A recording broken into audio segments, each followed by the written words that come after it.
Hello po mga kababayan, mga kalingap, kabisnes kapapi, magandang buhay po, Analisa Reality Vlog.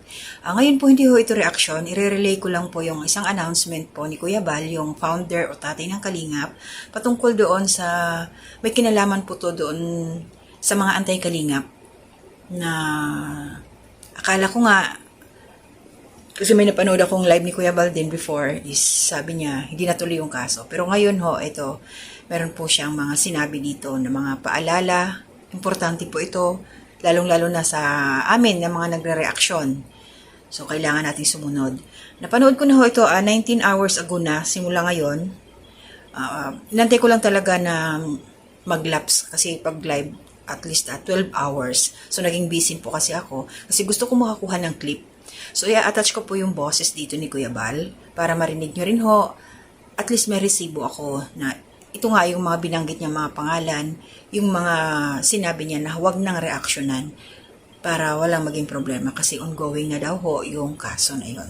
So, pero bago yun, maraming salamat po sa inyo, to my silent viewers, mga bagong pasok sa aking munting kubo, salamat. Nagla-like, nagko-comment, nag-share, mga hindi po nag-skip ng ads, thank you sa inyo, and God bless po.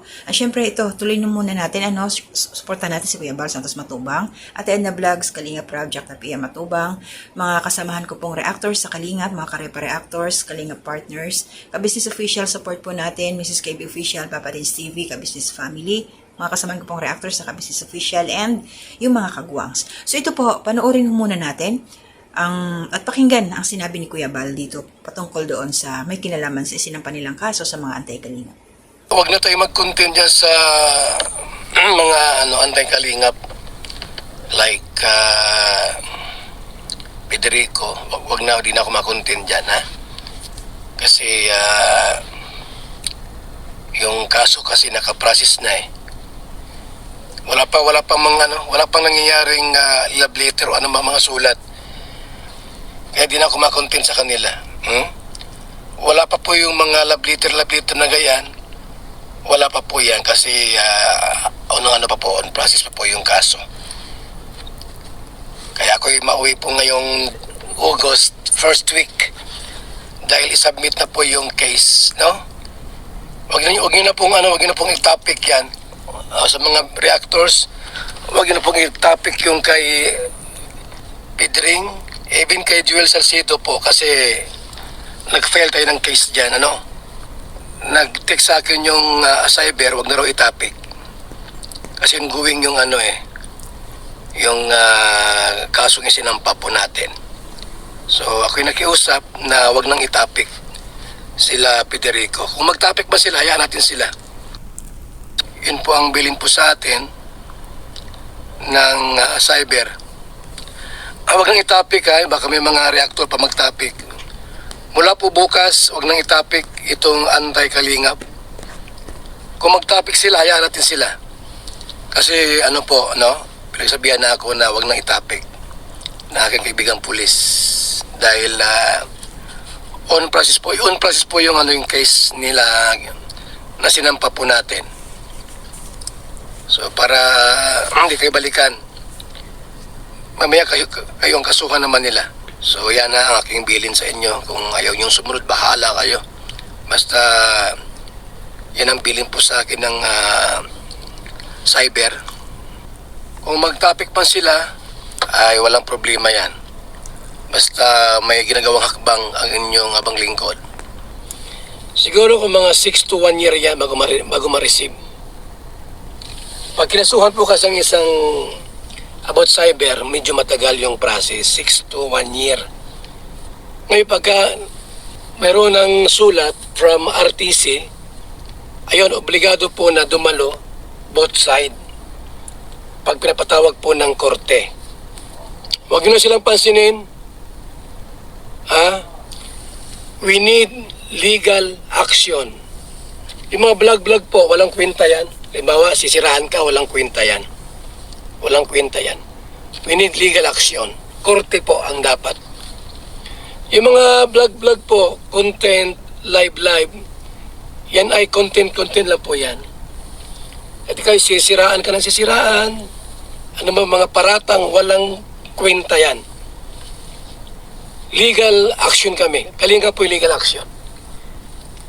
Yung iba kumukontent lang, pero kami po hindi. So wag nyo na pong i-topic yung mga anti-kalingap, especially po si Federico and Joel Salcido kasi mayroon ng legal action dyan. Huwag kayo mag-content, siraan, matinang siraan, okay lang. Naka-record sa man lahat yan eh. At huwag niyong panoorin yung mga anti-kalingap. Kalingap follower, subscriber. Huwag niyo pong panoorin sila. Ha?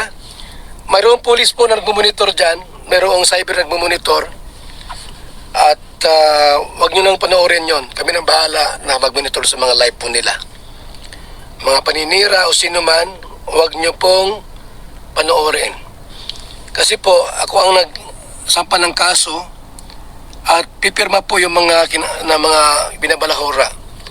Halimbawa, si Jolay Paunil, binabalahura ng sino man. So, kinukuha ko yung video lahat, tapos sampahan ng kaso. Ang gagawin ni July, pipirma lang po siya. Yun lang ang gagawin po niya. Pipirma lang siya. At ako na po ang gumawa po ng aksyon sa cyber, mga kaibigan. Huwag kayo manood dyan sa mga anti-kalingap pa. Kasi ang ginagawa nila po ay pinagkakitaan lang tayo. Yan ang gawa nila. Huwag nyo silang panoodin. Kasi sila po ay gumagawa ng paninira sa kalingap at sa iba't ibang reactors. Huwag nyo silang panoorin po, mga kaibigan. Panoorin nyo po yung mga charity vlogger, mga kalingap partners, sila po ang panoorin nyo po. Kaya yun na mga kalingap, so malinaw po, may mga binanggit na pangalan siya si Kuya Bal. Yung kabuuan po ng video, pwede nyo bisitahin doon sa kanyang channel, naka-live po yan. Hanapin nyo lang po yung live niya. Siguro, basta nasa 19 hours na po siya sa ngayon para mas malinaw din ho sa inyo. So, sunod po tayo kung ano yung patakaran. Siguro yung mga, pag mayroon man mag-reaction, hindi na ho namin kasamahan yon kasi siyempre hindi nila alam. At bahala na ho yun sila kung ano yung pwedeng gawin, kung ano yung mangyayari sa kanila. Kasi siyempre pag may kaso, kailangan na behave na tayo dyan. At least ako, hindi naman din ako nag-reaction patungkol doon kay Lolo Federico. Kasi ayoko rin ng ma-stress. So ito ngayon, announcement lang, kaya pinarinig ko rin sa inyo para sa aking mga kasamahan na hindi, baka hindi pa nila napanood. At least pag nakita nila yung video ko, meron na silang idea. So iwasan po nating nagawa ng reaksyon yung mga anti-kalingap. At sabi nga rin ni Kuya Bal, yung mga kalingap supporters, subscribers, huwag yun na rin panuurin ang anumang mga ginagawa na live or video ng mga anti-kalingap kasi tinatapik pa rin nila ang kalingap community na ang ginagawa lang naman talaga is kaya nang sabi ko mga nakaraang upload ko na tamang charity lang naman ang kanilang ginagawa pero binabatikos pa din. So yun lang yun sa akin. Maraming salamat po at gagawa pa ako ng reaction. After this, i-upload ko lang po ito. So mag-ingat po tayo and shoutout po sa inyong lahat. Sa inyong lahat lagi na rin na nakasuporta sa akin. Mag-iingat po tayo. Love lang po. To God be the glory.